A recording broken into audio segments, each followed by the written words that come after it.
عربي 10 ጥሪ ዝተዳለወ ዕለታዊ ዜናታት ዘልኩ መጽለኹ በቀዳምነት አርእስተ ዜና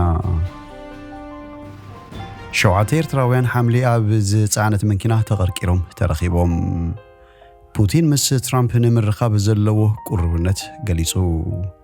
ትራምፕ ንሉላውነት ግሪንላንድ ከኽብራሉ ክትብል ላዕለወይቲ ዲፕሎማት ሕብረት ኤውሮጳ ገሊጻ ባራጫካ ካሊፎርኒያ ንምጥፋእ ርብርብ ይቕጽል ኣሽሓት ህንጻታት ይዓኑ ዝኽብርኩም ተኸታተልቲ እዝን ካልን ዝደስስ መደባት ይዘልኩም መጽለኹ ክሳብ መወዳእታ ምሳይ ክትጸኑ እንዳሕተትኩ ኣብዛ ቻናል ድማ ናይ ወትሩ ተኸታተልቲ ንኽትኮኑ ሳብስክራይብ ብምግባር ናይ ደወል ምልክት ክትጥውቁ ብኽብሪ ይዕድመኩም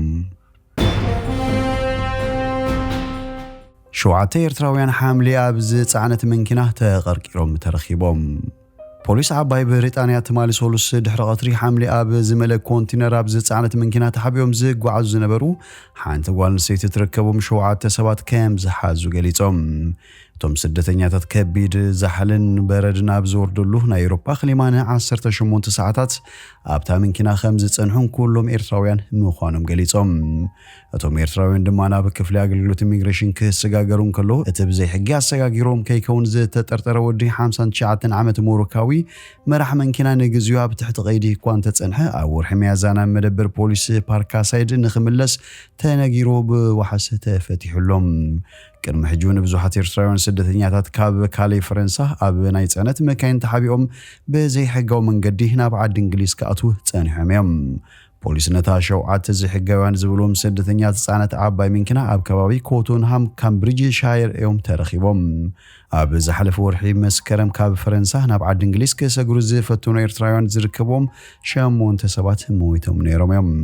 ቀዲሚውን በ10 ዝቁጠሩ ስደተኛታት ኣሳፊራት ጓዓዝ ዝነበረት ጀልባ ብምጥሓላ 6 ህጻናትን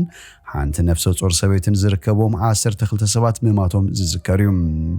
ኣብ ዝሓለፈ ዓመታት በኣሽሓት ዝቁጠሩ ኤርትራውያን መንእሰያት እግሮም ናብ ዝመርሖም ናብ ስደት ክፈልሱ ምጽንሖም ኣህጉራዊ ትካላት ተጣበቕቲ ሰብኣዊ መሰላት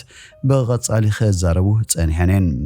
ሎሙን እንተኾነ ጉራብቲ ሃገራት ኢትዮጵያን ሱዳንን ኣብ ኩናት ሓድሕድ ግጭትን እናሃለዋ ሓያሎ ኤርትራውያን ካብ ሃገሮም ሃዲቦም ግዳይ ዘይሕጋውያን ኣሰጋግርትን ነጋዱ ደቂ ሰባትን ይኾኑ ከም ዘለው ካልኦት ማዕከናት ዜና ብቐጻሊ ይጽብጽቡ ኣለዋ ፑቲን ምስ ትራምፕ ንምርኻብ ዘለዎ ቁርብነት ገሊጹ ቤተ መንግስቲ ክሬምሊን ፕሬዝዳንት ሩሲያ ቭላድሚር ፑቲን ምስ ኣብ ቀረባ እዋን ምስ ፕሬዝዳንት ኣሜሪካ ዝቕበል ዶናልድ ትራምፕ በኣካል ተራኺቡ ንምዝራብ ዘለዎ ቁርብነት ገሊጹ ወኣብ ቃል መንግስቲ ሩሲያ ዲሚትሪ ፔስኮቭ ፑቲን ትራምፕ ሓዊሱ ምስ ብዙሓት መራሕቲ ሃገራት ንምርኻብ ድልው ከም ዝኾነ ብምግላጽ ትራምፕ 20 ጥሪ ናብ ዋይት ሃውስ ምስ ተመልሰ ኩናት ዩክሬን ከበቅዕ ክዘራረብ ከም ዝኾነ ተመባፂዑ እዩ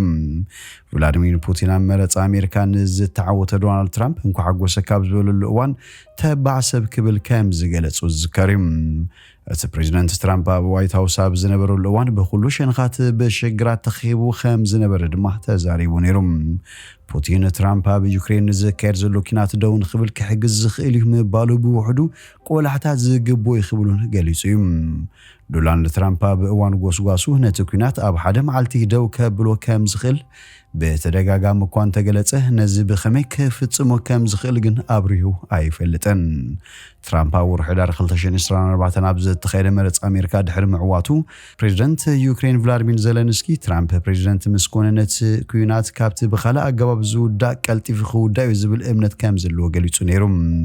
ክልቲኦም በቴሌፎን ሃናጺ ዝርብ ከም ዝገብሮ እኳ እንተተገልጸ ትራምፕ ምስ ሩስያ ክገብሮ ዝኽእል ዝርብ ዝምልከት ዝኾነ ጠለብ ኣቕሪቡ ድዩ ኣየቕረበን ግን ኣይተገልጸን ኣሜሪካ ኣብቲ ዝቕጽል ዘሎ ኩናት ዩክሬን ሩስያን ንዩክሬን ዝለዓለ ወታደራውን ፋይናንሳውን ሓገዝ እትገብር ሃገር ምዃና ይፍለጥ ዶናልድ ትራምፕ ግን ኣሜሪካ ንኬፍ ብዛዕባ እቲ ወታደራውን ፋይናንሳውን ሓገዝ ግን ጥርጣረታት ከም ዘለዎ ገሊጹ እዩ ትራምፕ ንኣማኻሪ ሃገራዊ ድሕነት ነበር ሌትናንት ጀነራል ኬት ኬሎግ ፍሉይ ልኡኽ ዩክሬንን ሩስያን ገይሩ ከም ዝሸሙ ይዝከር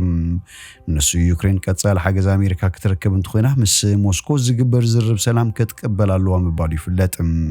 ድሕሪ 10 መዓልቲ ፕሬዝዳንት ባይደን ካብ ስልጣኑ ወሪዱ ዶናልድ ትራምፕ ኣብ ዋይት ሃውስ ከኣቱ እዩ ፕሬዝዳንት ዘለንስኪ ኣብ ዝሓድሽ ዓመት እቲ ኩናት ብዲፕሎማስያዊ ኣገባብ ከበቅዕ ዝብል ተስፋ ሰኒቑ ይርከብ ትራምፕ ንሉላውነት ግሪንላንድ ከኽብራሉ ክትብል ላዕለወይቲ ዲፕሎማት ሕብረት ኤውሮጳ ሓቢራ ሓላፊት ፖሊሲ ጉዳያት ወጻኢ ሕብረት ኤውሮጳ ካጃ ካላስ ሉዓላውነት ግሪንላንድ ክኽበር ኣለዎ ብምባል ገሊጻ ንሳነ ዘሪቶ ዝሃበት ምርጽ ፕሬዚደንት ዶናልድ ትራምፕ ነታ ናይ ኣርክቲክ ደሴት ንምቁፅጻር ወታደራዊ ስጉምቲ ከይወሰዱ ክረጋገጽን ዝቐረበሎም ሕቶ ብርግጽ ክዛረቡ ከም ዘይክሉ ድሕሪ ምዝራቦም እዩ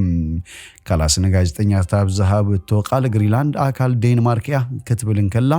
ነሳ ወሲኻ ግዛታዊ ሓድነትን ሉዓላውነትን ግሪንላንድ ክኽበር ኣለዎ ክትብል ገሊጻ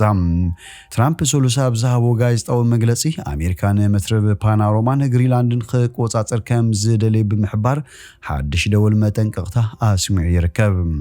ካላስ ድሕሪ ሪቶ ትራምፕ ምስ ቀዳማይ ሚኒስተር ዴንማርክ መት ፍሪድሪክሰን ምዝራባውን ገሊጻ ነይራ ባርዕ ጫካ ካሊፎርኒያ ንምጥፋእ ርብርብ ይቕጽል ከም ዘሎን ኣሽሓት ህንጻታት ከዓ ያዕንው ከም ዘሎን ተገሊጹ ሰራሕተኛታት መጥፋት ሓውያብቲ በሶሉስ ጀሚሩን ሓያሉ ከባቢታት ከተማ ሎስ አንጀለስ ሃሚኹ ዘሎ ጫካ ንምጥፋእ ይቃለሰሎም እተባረና አሻት ንብርቲ ገዛውቶም ገዲፎም ካድሙ ደሪኹ አሎ ይብል ጸብጻብ አሶሺየትድ ፕሬስ አበበይኑ ከባቢታት ሎስ አንጀለስ ዝለሓመ ባርዕ ዱር ንንብርቲ አንፊጹ ነቶም ኩሉ መሰናኽላት ዝቃለሱ ዘሎ ሰራሕተኛታት መጥፋት ሓው ድማ ስራሕቶም ይሓላልኹ ከም ዘሎ ይዝግለጽ ዘሎም በበዋኑ ዝረአ ዘሎ ብርቱዕ ንፋስን ስእነት ኣብ ዝወርሒ ዘርኢ ጠሊ ዝሓዞ ንፋስን ነተባርዕ መሊሱ የጋድዶሎም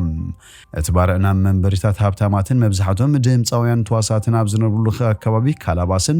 ሳንታ ሞኒካን ብምጥቅዑ ንኣባይቶም ሃሚኹ ይርከብ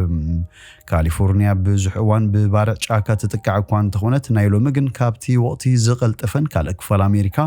ብበረድ ተሸፊኑሉ ኣብ ዘሎ እዋን እዩ ነተባርዕ ንምዕራፍ ዝሕግዝ ዝናብ ክበኩር ስለ ዝኽእል እቲ ምቕጻል ሓዊ ነዝመጽእ ኣዋርሑን ክቕጽል ከም ዝኽእል ሰመዝ ይገልጹ ኣስታት 2000 ዝበጽሕ ኣባይቲ ትካላት ንግድን ካልእ ትሕተ ቅርጽን በተሓዊ ተሓሚኹሎም ዛጊት ልዕሊ 6 ኣብያተ ትምህርቲ ፈሪሱን ዓንዩን ይርከብ እቲ ዕንወት ክውስኽ ከም ዝኽእል ኣሶሲየትድ ፕሬስ ገሊጹ ይርከብ ሓይሊ መብራህትን ማይን ብምጥፍኡ ነቲ ዘሎ ሽግር መሊሱ ኣብኢስዎ ከም ዘሎ ነበርቲ ይዛረቡ ዝኸበርኩም ተኸታተልቲ ቤን ቲቪ ንሎሚ ዝበልናዮም መሰናዶና ኣብ ዝወዲና ኣለና ምሳና ስለ ጽናሕኩም ብልቢ ነመስግን በብዘለኹም ሰላም ተመነና